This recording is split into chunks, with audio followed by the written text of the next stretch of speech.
მოგესალმებით. დღევანდელი ჩვენი ვიდეოს თემაა მურადათვები და მათი ზამთრის ძილი. როგორც ყველამ ვიცით, მურადათვებს ზამთრის ძილი ახასიათებთ. დაახლოებით ზამთრის ძილის 10 სახეობა არსებობს. ბევრი ფიქრობს, რომ მურადათვებს ჰიბერნაცია ახასიათებს, თუმცა ეს სწორი არაა. მურადათვებს ახასიათებს ძილის სახეობა, რომელიც განსხვავდება ჰიბერნაციისგან.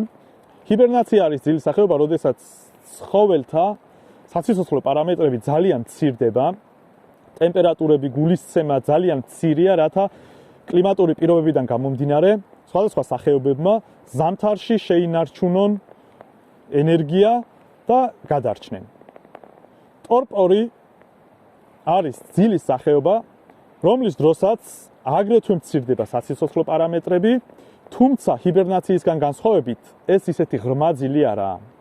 ჰიბერნაციის დროს ხშირად შეხებისას ან ხმაურზე ცხოველები არ რეაგირებენ, თუმცა ტორპორის დროს მურადაც თუ ვინმე შეაწუხებს, ის აუცილებლად გაიღვიძებს თავის ბუნაგის დასაცავად. ტორპორი შედარებით მსუბუქი, შედარებით მცირე პერიოდით ხასიათდება და ის ახასიათებთ აგრეთვე ფრინველებსაც. დათვებისგან განსხვავებული ძილი ახასიათებთ მაგალითად გველებს, აგრეთვე მღრღნელებს და ფუტკრებს. მათი საციცოცხლო პარამეტრები ძალიან მცირდება და ისინი ხშირად უგრძნობი ხდებიან მთელი ზამთრის განმავლობაში. ტორპორის დროს მურადათვის საციცოცხლო პარამეტრებიც მცირდება, მისი ტემპერატურა, რომელიც დაახლოებით 37 გრადუსამდეა, მცირდება 30 გრადუსამდე.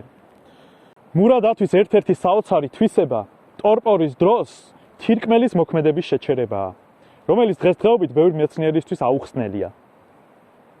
დიდი მადლობა რომ გვიყურეთ, თუ მოგეწონათ, გამოიწერეთ ჩვენი არხი, რათა უფრო მეტი мотивация გქონდეს ახალი საგანმანათლებლო ვიდეოების მოსამზადებლად.